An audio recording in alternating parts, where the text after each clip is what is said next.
Justo ahora, junto a ti hay una caja grande o pequeña. Uno de sus lados es tan liso como un espejo.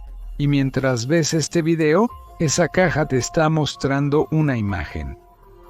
Pronuncia palabras con mi voz y al mismo tiempo reproduce música. Con su ayuda, yo estoy hablando contigo. Guarda tus secretos y los de otros, así como pensamientos. ¿Cómo lo hace? Hola a todos, les habla Época de la Incredulidad. Y con este video, abro en mi canal una nueva sección bajo el nombre general de La Providencia Divina. Y aunque para ustedes esta expresión pueda sonar de cualquier manera, en esta sección no se hablará exactamente de Dios, sino de algunos fenómenos que no se pueden explicar del todo y a los que a menudo se les atribuye un carácter divino. Y quién sabe, tal vez al final lo encontremos. Si aún no lo han adivinado, en este video vamos a hablar sobre la electricidad y algunos fenómenos cuánticos. Sí, esa misma electricidad que está no solo en cada casa, sino también en cada habitación, automóvil y en todos los dispositivos. De hecho, nuestra civilización entera depende de ella actualmente. Por eso todos saben sobre la electricidad. Corre por tuberías, cables, llega a los enchufes, se acumula en acumuladores y baterías, y luego se utiliza en diferentes dispositivos. En cualquier tienda puedes comprar un frasco grande o pequeño con electricidad, o incluso un balde entero.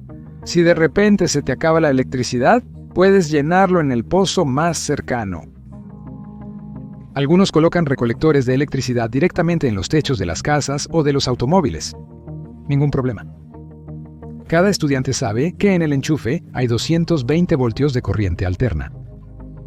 Todos saben que hay positivo y negativo, una fase de algún tipo, pero eso ya es más complicado. En otras palabras, toda nuestra civilización lleva al menos 300 años usando activamente la electricidad. Y en los últimos 50 años, la vida sin ella simplemente es impensable. Parecería que deberíamos saberlo todo sobre ella. Y en cierto sentido, así es. Sin embargo, al profundizar un poco más, de repente resulta que no solo no sabemos nada sobre la electricidad, sino que en realidad no sabemos absolutamente nada. Es decir, nada en absoluto. Las mentes más brillantes de la humanidad, como Einstein, Faraday, Maxwell, Tesla y muchos otros, trabajaron para comprender la naturaleza de la electricidad, pero no lograron acercarse a entender la cuestión. Y en este momento, es simplemente necesario explicar por qué afirmo que la humanidad no sabe nada sobre la electricidad. Aquellos familiarizados con el tema lo entendieron perfectamente, pues no es ningún secreto. Y hasta el día de hoy, el premio Nobel para quien explique qué es la electricidad aún no ha sido entregado y sigue esperando a su científico. Bueno, y para todos los demás lo explicaré. El conocimiento moderno sobre la electricidad es descriptivo, no explicativo. Es decir, en otras palabras, hemos acumulado mucha experiencia observando la electricidad y sus efectos observables, y hemos entendido que existe una relación entre la electricidad y el magnetismo. También pudimos deducir ciertas dependencias y, basándonos en ellas, crear fórmulas que nos permiten calcular estas dependencias y efectos de antemano. También creamos un modelo que nos permite, de manera esquemática y usando analogías, demostrar cómo nos imaginamos esto. La pregunta es, ¿qué es la electricidad? Respuesta de Wikipedia. La electricidad es el conjunto de fenómenos causados por la existencia, interacción y movimiento de cargas eléctricas. Es decir, para un estudiante de escuela, esa respuesta está bien, pero para un adulto, esa respuesta no explica nada. Simplemente postula que existe tal propiedad y ya. Simplemente existe, y esa es toda la respuesta. Bueno, ¿está bien? Entonces, ¿qué es una carga eléctrica? La carga eléctrica es una magnitud física escalar que determina la capacidad de los cuerpos para ser fuente de campos electromagnéticos y participar en la interacción electromagnética. Es una magnitud escalar. ¿Magnitud de qué? Cada vez suena más gracioso. ¿Qué es una magnitud escalar? Una magnitud escalar en física es una magnitud cuyo valor puede ser expresado por un solo número. Es decir, una magnitud escalar, La magnitud se determina. solo por su valor. Este es el valor. Es decir, en otras palabras, si quitamos toda la palabrería y llamamos a las cosas por su nombre, la electricidad es un fenómeno que existe debido a su propio valor. Es decir, casi se dice directamente que no sabemos. ¿Y qué dice al respecto, por ejemplo, Faraday? Los átomos de la materia, de alguna manera están dotados de fuerzas eléctricas, de alguna manera están dotados. Buena respuesta, ¿verdad? ¿O qué es la electrostática? Vemos una enorme cantidad de fórmulas, lo que habla de un gran trabajo científico realizado, de una enorme cantidad de experimentos, como resultado de los cuales aparecieron todas estas ecuaciones, pero no hay respuesta. ¿O qué es un campo eléctrico? Y de nuevo, solo vemos una descripción del efecto, pero ni una palabra sobre por qué el campo es exactamente así, ni sobre qué es realmente en sí. Y no es de sorprender, porque incluso Einstein no pudo crear una teoría unificada del campo, solo describió casos particulares. Lo mismo se aplica a la corriente eléctrica. Para ella se da la siguiente definición: es el movimiento dirigido de partículas portadoras de carga eléctrica, los electrones. Entonces, ¿en qué estuvieron trabajando nuestros genios todo este tiempo? Y ellos precisamente se dedicaron a descubrir las dependencias, describir los efectos eléctricos y formular ecuaciones y fórmulas que permiten predecir el comportamiento futuro de la energía, es decir, utilizarla. Sin duda, realizaron un trabajo titánico y genial, pero aún así no se acercaron ni un milímetro a la comprensión. Gracias a su trabajo, ahora disfrutamos de todos los beneficios de la civilización. Sin embargo, el problema persiste. Así como no sabíamos por qué surge la electricidad y qué es, hasta ahora seguimos sin saberlo. Las demandas de la civilización continúan en aumento. Para futuros avances tecnológicos, simplemente necesitamos comprensión. Cada año, la experiencia de la humanidad crece y los nuevos efectos descubiertos dejan de encajar en las explicaciones estándar. Para justificarlos, se inventan nuevas teorías que son más bien parches o soluciones temporales que una verdadera comprensión. Por ejemplo, apareció la física cuántica. Todos los efectos inexplicables decidieron enviarlos ahí. Surgieron nuevas formulaciones, nuevas leyes cuánticas, que tampoco nadie puede entender ni explicar.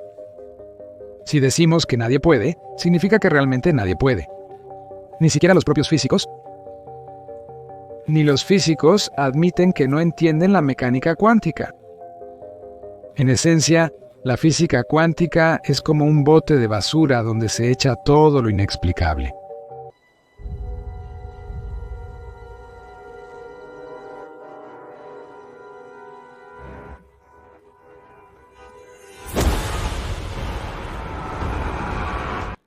Pero miren, ¿quién estuvo en los orígenes de esta ciencia? En primer lugar, Alberto Einstein. Eso era de esperarse, porque después de dos teorías de la relatividad que casi se contradicen entre sí, él entendió que algo no cuadraba, que algo no encajaba. Otro fundador, Schrödinger, con su famoso gato que puede estar vivo y muerto al mismo tiempo. Y también Max Planck, Niels Bohr y otros. Todos son genios en su campo, pero ahora no se trata de eso. Sobre la inconsistencia de la corriente eléctrica, como movimiento de partículas, electrones, ya lo ha dicho todo el mundo. Aquí está el ejemplo más común.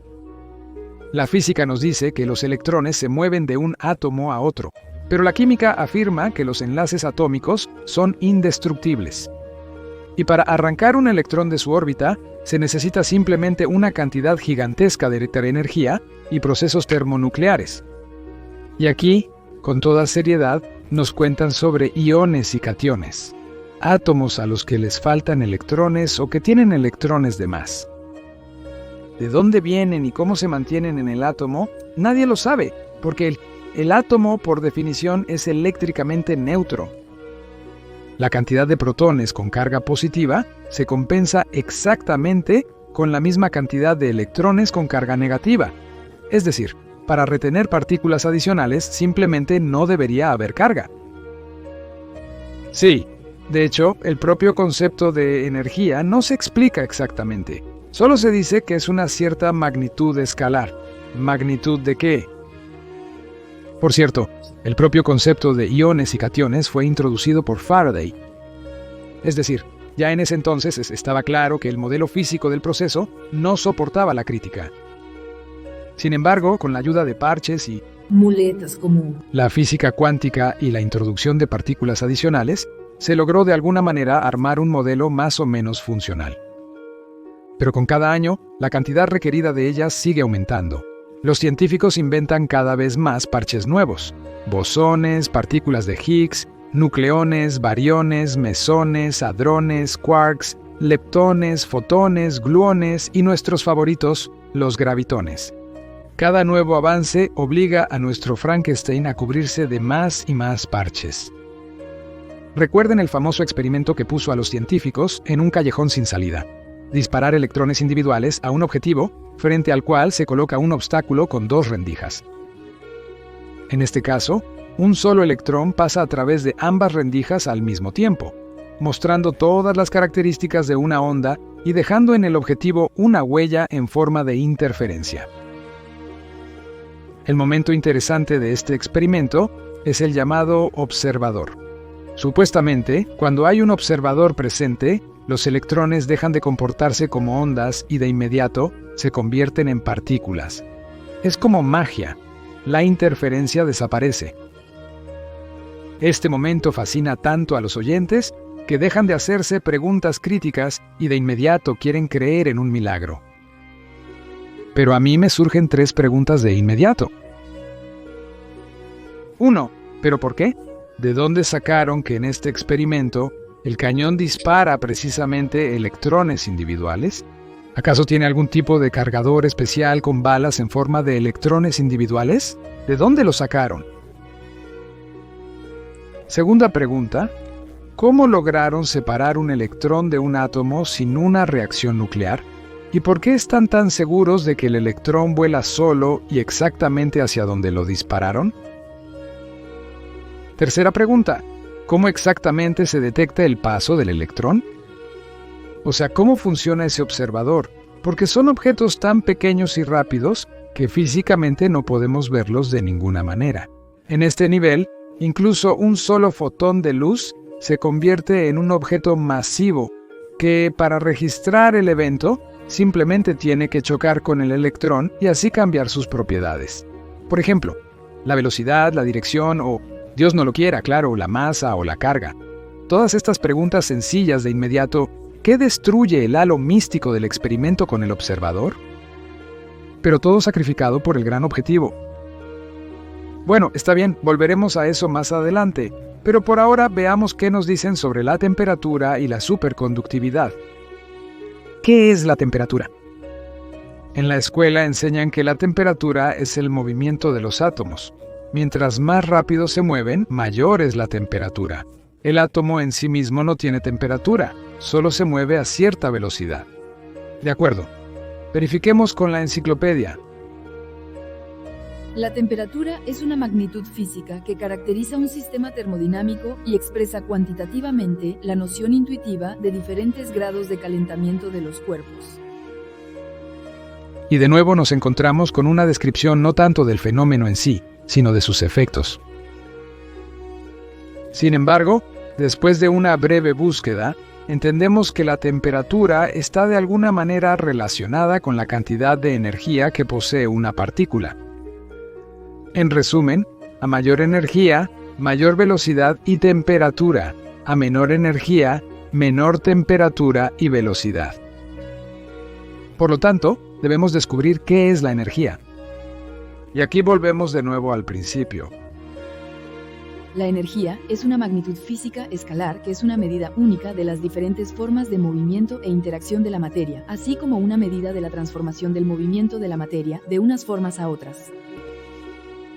La energía es una magnitud escalar que caracteriza el trabajo máximo que puede realizar un cuerpo. No es una partícula, no es un átomo, no es un protón ni un electrón, es una magnitud, una cantidad de algo, un círculo cerrado y nada concreto. Es hora de introducir una nueva partícula elemental, el energón. Y por cierto, todavía no la han inventado.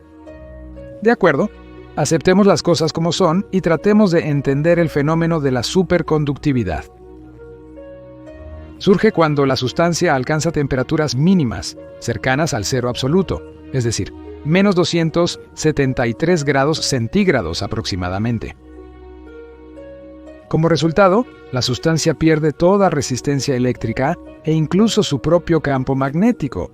Se vuelve, por así decirlo, invisible, completamente transparente para la corriente eléctrica. Aparecen efectos cuánticos en el macromundo, por ejemplo, la levitación. Sin embargo, aquí surge una pregunta. Si los electrones y protones en el átomo prácticamente dejan de moverse debido a la falta de energía en ellos, ¿qué entonces fluye libremente a través de ellos, permitiendo que la corriente eléctrica se mueva sin resistencia? El electrón definitivamente no puede, porque según las condiciones del experimento, ha perdido completamente su energía. ¿Entonces qué? Involuntariamente llegas a la idea de que los electrones en el átomo, moviéndose a una velocidad normal, a una temperatura normal, solo interfieren con el flujo de energía, causando resistencia. Lógico. Sin embargo, un superconductor giratorio de alguna manera genera un campo electromagnético que le permite levitar. ¿De qué está compuesto el campo magnético en un superconductor giratorio si en sí mismo es absolutamente inerte? De esta manera tan sencilla, se sugiere la conclusión de que el vacío físico no existe y que todo el espacio del universo está lleno de éter, que a su vez no es ninguna sustancia compuesta por micropartículas, sino que es la propia materia, la propia energía y el propio universo. Pero por supuesto, todos estos efectos y este fenómeno en sí mismo se atribuyen de inmediato a la física cuántica. Y ahora imagina toda esa multitud de partículas que los físicos cuánticos inventaron. Todas ellas deben volar por el espacio al mismo tiempo, como una tripulación en una nave. Uno es responsable de la masa, otro de la gravedad. 3 partículas se encargan del tiempo. La cuarta y la quinta son portadoras de la energía de las cargas. Y a los mismos energones aún no los han descubierto. ¿Y si de repente toda esta compañía termina en una región del universo donde no hay energones? Bueno, simplemente no hay. ¿Entonces qué? O la energía está en todas partes, pero simplemente le damos un valor numérico. Para que Dios no lo quiera, a nadie se le ocurra llamarlo todo éter. Una de las principales preguntas que aún tenemos que responder es ¿por qué rechazar una teoría tan obvia y lógica? ¿Por qué, por ejemplo, fue necesario el experimento de la doble rendija? ¿A quién se le pudo haber ocurrido esto? Y aquí es donde la historia nos puede ayudar. Ya en el lejano año de 1678, el científico holandés Christian Huygens propuso la teoría ondulatoria de la luz. Sin embargo, justo en esa misma época empezó a ganar popularidad otro personaje no menos conocido, Sir Isaac Newton.